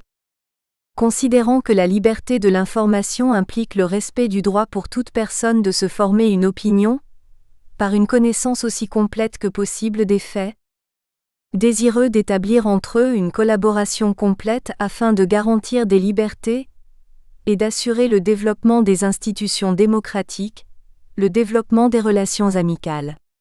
Projet créé par la résolution 426V de l'Assemblée générale de l'ONU du 14 décembre 1950. 3. Le Soviet communiste et son dirigisme. Dans la conception communiste qui régit le fonctionnement du système d'information en URSS et dans les pays apparentés idéologiquement et politiquement, après 1947, le rôle des médias est étroitement défini et plus strictement contrôlé que dans la conception autoritaire. Les médias existants sont conçus comme le prolongement au sein de la société, du bras séculier du parti et de l'État qui les possède. Ils sont asservis au régime soviétique. La liberté des médias y est toutefois définie de façon positive. Le but de l'information dans ces pays n'est pas de donner une valeur marchande aux nouvelles, mais d'éduquer la grande masse des travailleurs, de l'organiser sous la direction du parti en vue d'objectifs définis. Le but défini est de transformer les relations sociales et d'éduquer l'homme nouveau. Dans ce cas précis, l'information est un moyen de lutte des classes et non son reflet. 4. La théorie de la responsabilité sociale de la presse. Ce sont les Américains F. Sieber, J. Peterson et W. Schramm qui, semble-t-il, font du rapport Hutchins le point de départ et l'ultime justification en 1956, d'une nouvelle philosophie pour les médias, invoquant la responsabilité sociale, que ceux-ci sont censés devoir assumer au sein des sociétés démocratiques. Selon ces universitaires, il convient de distinguer 4 théories: Four Theories of the Press, 1963, capables seules de rendre intelligibles les dispositions prises à l'endroit de la presse dans le monde contemporain, ainsi que l'application qui peut en être faite, la doctrine autoritaire, la doctrine soviétique, la doctrine libérale, et enfin la doctrine de la responsabilité sociale des médias, née aux États-Unis avant même qu'elle y soit formulée simultanément à l'avènement de la télévision, et au premier réquisitoire contre les grands journaux. Cette dernière théorie est née de la convergence de certains faits avec la critique grandissante vis-à-vis des médias, et notamment de la théorie libérale prônant une liberté et une indépendance quasi absolue de la presse. Les faits, ce sont les caractéristiques nouvelles du système des médias au lendemain de la Seconde Guerre mondiale. La concentration, l'explosion des médias, l'efficacité de l'information perçue comme l'arme du changement, l'accroissement considérable de la publicité en passe d'occuper la première place dans les journaux et sur les ondes. La contestation atteint parallèlement les 3 grands médias, moyens privilégiés de l'information des gens. La presse est attaquée pour sa subordination au big business, son conformisme, ses atteintes nombreuses à la morale publique et à la vie privée, sa soumission aux pressions des annonceurs. La radiodiffusion n'est pas épargnée par les critiques. Elle est mise en cause pour la prépondérance des networks, volontiers conservateurs ou démagogues. Quant à la télévision, elle est soupçonnée d'accorder une place trop importante au crime et au sexe, à l'instar du cinéma. L'affirmation que la presse ou plus directement le journaliste doit agir de manière responsable, répondre aux besoins du public et lui fournir une information juste et de qualité, dans le respect de sa conscience et d'un code déontologique, se double de l'idée que la société est en droit d'exiger des comptes pour se garantir de cet agir responsable de la presse et des journalistes. 5. La doctrine du développement. Le modèle dit du développement, né dans les années 1970 du décalage existant entre les pays riches du Nord et les pays pauvres du Sud, dans tous les secteurs de l'activité économique. L'asymétrie des échanges, les disparités des équipements et des activités de communication, concernant notamment les infrastructures de production et de consommation, les outils de consommation et les consommations en tant que telles, etc., vont conduire les États du Sud à revendiquer un nouvel ordre mondial de l'information et de la communication, NOMIC, conçu et mis au point par l'UNESCO dans le courant des années 1970. Dans les pays du tiers-monde, Ce nouveau régime de l'information se caractérise par le rejet des formules libérales, alors que toutes les constitutions se sont inspirées des mêmes principes qui ont servi de base à la Charte de 1881. Si, d'une manière générale, les régimes judiciaires excluent le contrôle gouvernemental, dans la pratique ce principe n'est pas toujours suivi. Innombrables sont les manifestations arbitraires dans ce domaine. Ce n'est pas l'expression d'un autoritarisme moderne qui se cache derrière l'euphémisme de régime d'exception, soi-disant justifié par les impératifs de la consolidation politique et de la construction industrielle ou de la construction du pays. Au nom de l'exigence du développement économique et social, à la décolonisation, les leaders politiques africains font face à l'entreprise gigantesque consistant à mettre leur pays sur la voie du développement. Les législations, et parfois même les constitutions, accordent en ce cas à l'autorité gouvernementale des pouvoirs qualifiés d'exceptionnels, qui permettent le recours à diverses mesures administratives, autorisation préalable, censure, interdiction, saisie et poursuite. Par ailleurs, la plupart des constitutions consacrent le droit à l'information.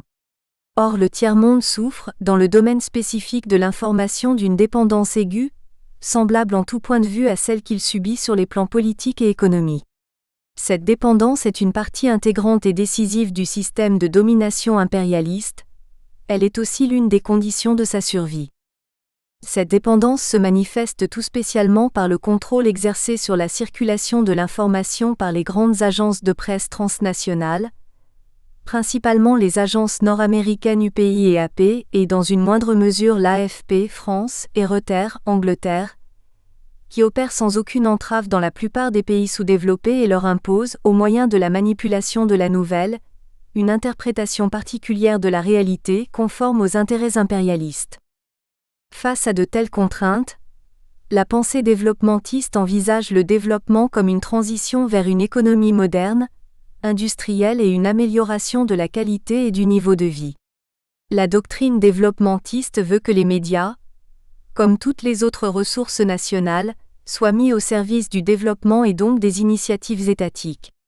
Selon cette logique, note More Rosenblum, le contrôle des informations n'est pas seulement un droit légitime, c'est une nécessité politique nationale, 1979 page 206. Lors du symposium des pays non alignés sur l'information tenu à Tunis en mars 1976, le constat suivant avait été posé.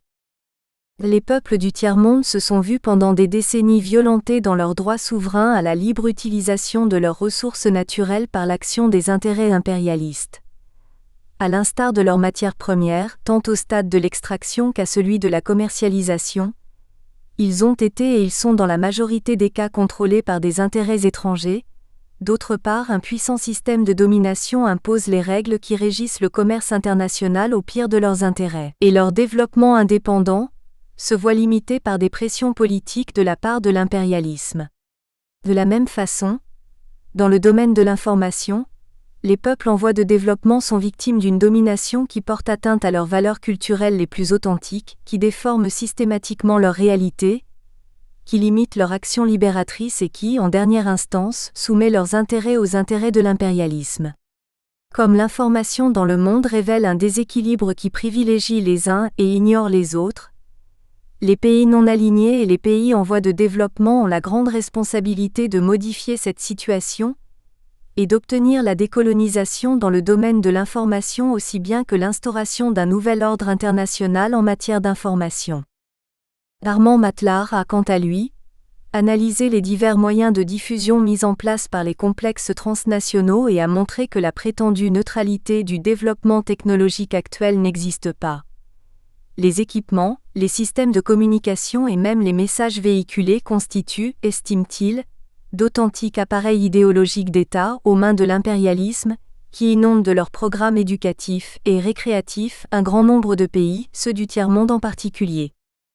En effet, toute utilisation des médias est expliquée et soutenue au nom de la doctrine du développement. Celle-ci se distingue notoirement de la doctrine libérale, et la tentation est grande qu'elle se rapproche en pratique de la doctrine communiste que les États africains se plaisent à défendre et à appliquer. La question que pose E.M.S. Souma dans sa thèse 1987 est donc légitime. la pesanteur dont souffrent certains systèmes de communication africains est-elle imputable au seul état de développement du pays ? En Afrique, où on revendique incessamment la doctrine du développement, la définition de la mission des médias revient aux partis qui ont des desseins différents en nature et en substance, des objectifs de développement qu'on pourrait confier aux médias. Ainsi, les pesanteurs présentes ici et là dans le fonctionnement des systèmes d'information peuvent-elles être imputables seulement à l'état de développement des pays ? Chapitre 3 : De la décolonisation des pays en voie de développement au rééquilibrage de l'information. 1. Le déséquilibre nord-sud et le nouvel ordre mondial de l'information et de la communication. Tant que les médias seront contrôlés par les pays du Nord, ils ne pourront jouer le rôle de vecteur de changement social. Un tel avertissement marqua fortement les années 1970 à cause des désillusions et du désenchantement provoqués par le système de communication dominant, de type libéral et impérialiste. Le tiers-monde se voyait mal servi par ces grandes agences de presse occidentales, mal servi par l'image non seulement insuffisante mais souvent déformée qu'elle donnait de lui, et qu'il n'avait pas les moyens de rectifier devant le monde entier, sa propre image qu'il connaît et appréhende mieux que les agences internationales.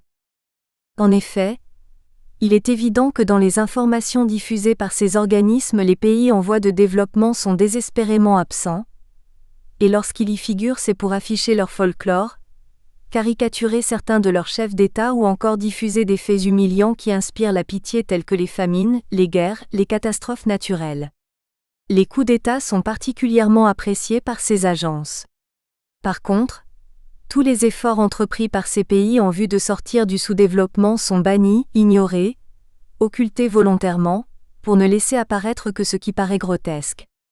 À titre d'exemple, on pourrait citer la surinformation que la plupart des pays développés ont accordée à des personnages comme Jean Bedel Bokassa République centrafricaine, Idi Amin Dada Ouganda et d'autres chefs d'État tristement célèbres. Fort de ces constats, l'ONU vota en mai 1974 la déclaration concernant l'instauration d'un nouvel ordre mondial de l'information et de la communication, NOMIC.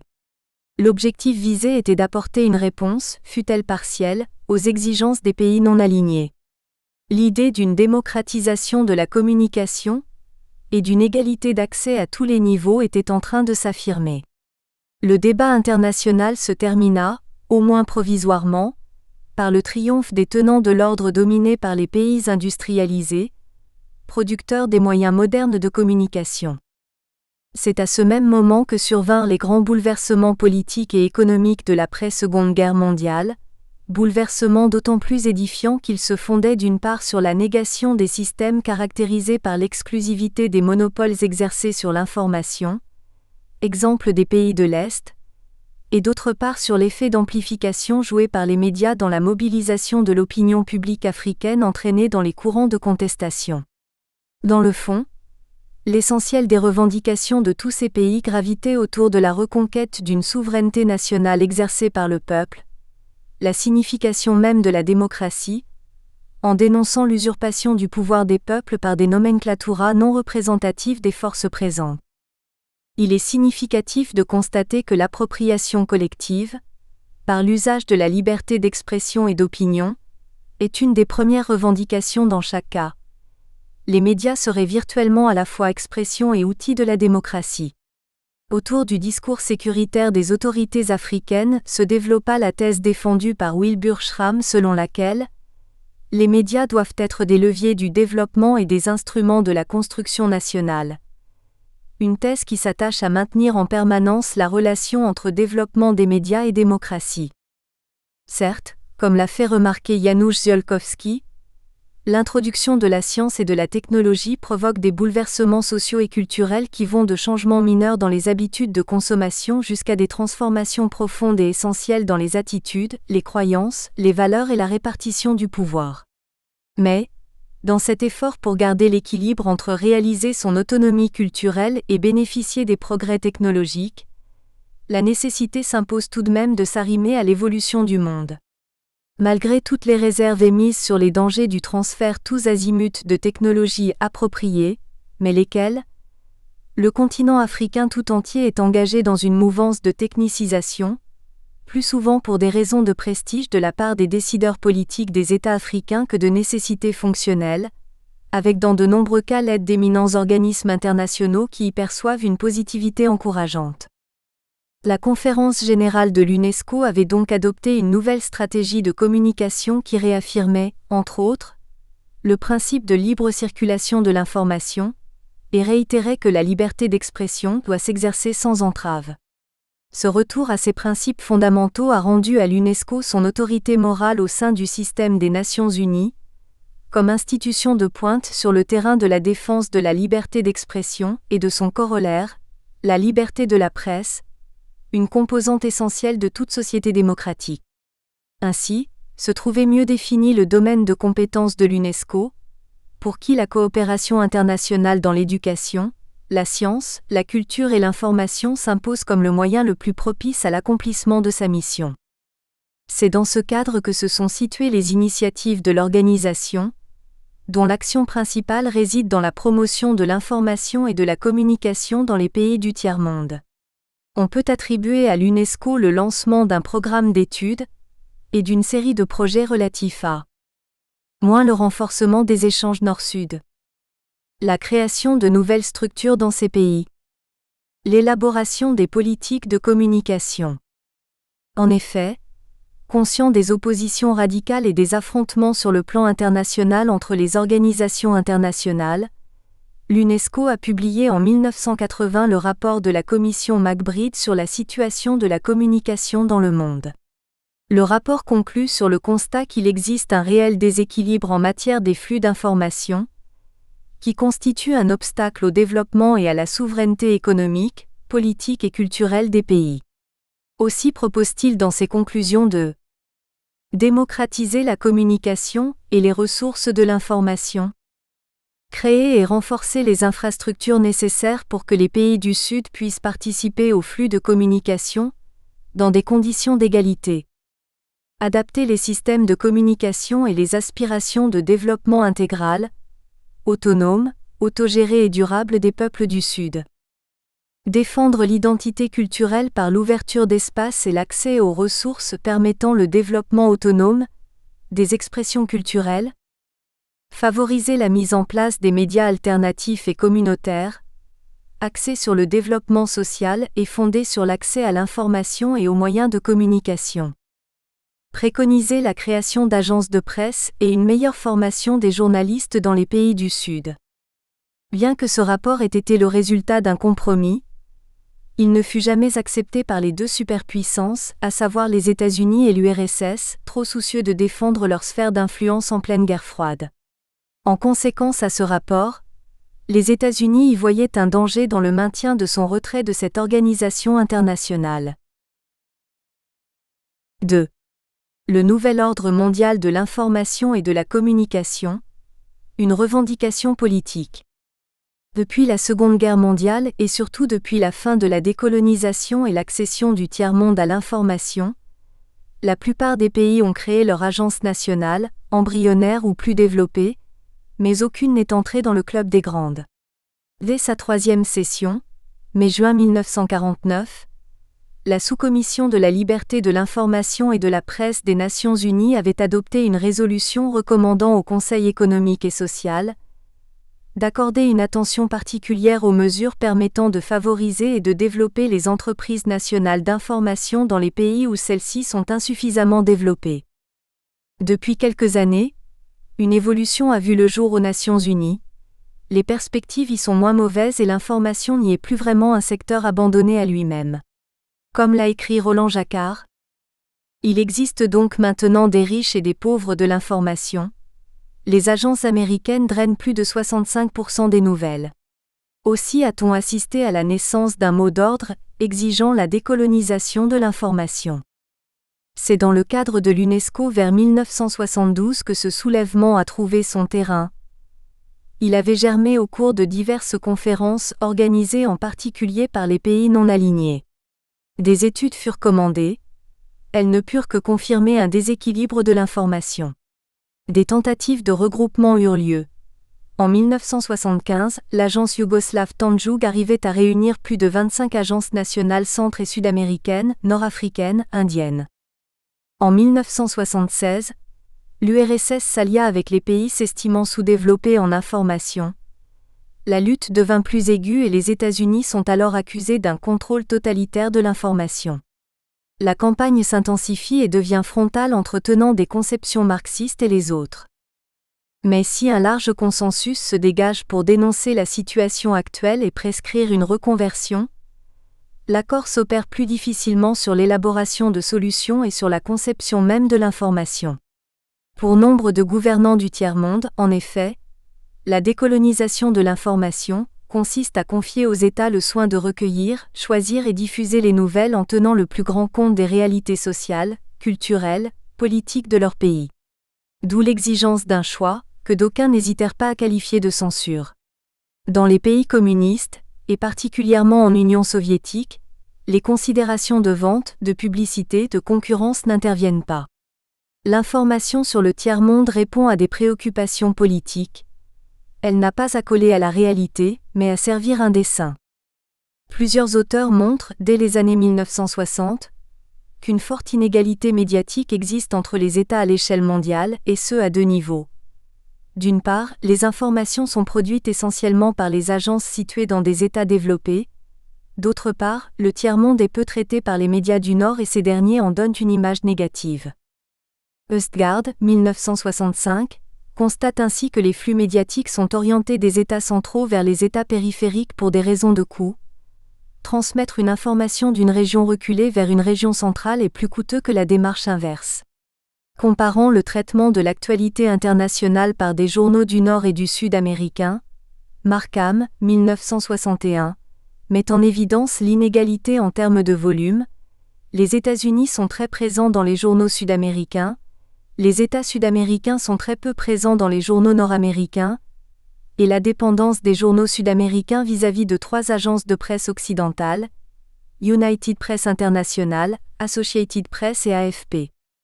Cette domination concerne d'ailleurs les productions culturelles dans leur ensemble, Tunstall, 1977. Dans un contexte scientifique où l'école de la domination a une influence notable, l'importance des enjeux culturels et médiatiques est régulièrement soulignée. Schiller écrit ainsi en 1978 que la production de l'information devient un marqueur de la puissance des États et donc un facteur de domination.